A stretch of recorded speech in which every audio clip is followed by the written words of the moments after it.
No, no, hey, don't drink that water. No, it's no good. You see, you gotta filter it first. Of course, I learned that from our resident survival man, Jeff Radcliffe. Of course, he went on a trip recently and was kind enough to take us along with him. You've seen them on TV, Bear Grylls and the survivor man Les Stroud, taking outdoor skills to an extreme. As for me, I'm out there for enjoyment and the sport of it.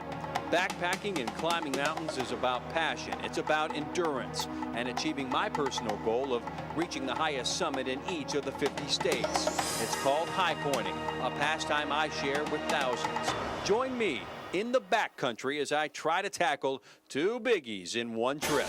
This is Rad versus Wild. We continue to climb Kings Peak in the Uinta Mountains of northeastern Utah. We're now midway through the three-day journey and just 1,700 vertical feet from the summit. Climbing over boulders and fighting the effects of altitude, we make Anderson Pass in the base of the summit ridge around noon. Then we attempt to scramble up to the summit. All right, there's the flag. We're at the top of Utah in Kings Peak. Bill is yet to arrive. I'm not sure he's going to make it because if you look to the west, we have rapidly deteriorating weather. I am a little worried myself, so this is going to be a very quick stop at the summit. Let's see if Bill's coming over the horizon. If not, I'm going to start heading back and urge him not to do it. He can always come back another day. It's questionable myself. All right, let's hope this is not the last words I say. That's exactly what I was afraid of. There's Bill stuck up there. We are being pelted with hail. I feel real bad for the guys who were on the ridge.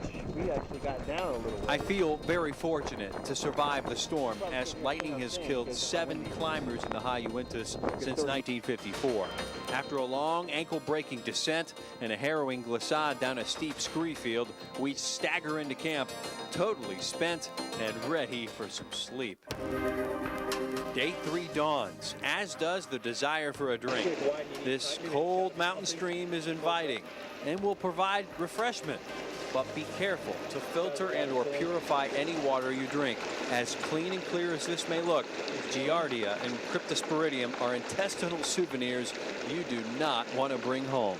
And when you get your water filtered, that's what you're going to use to eat.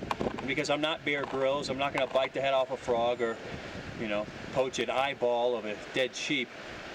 Oatmeal works fine. Put a little hot water in there, she ready to roll.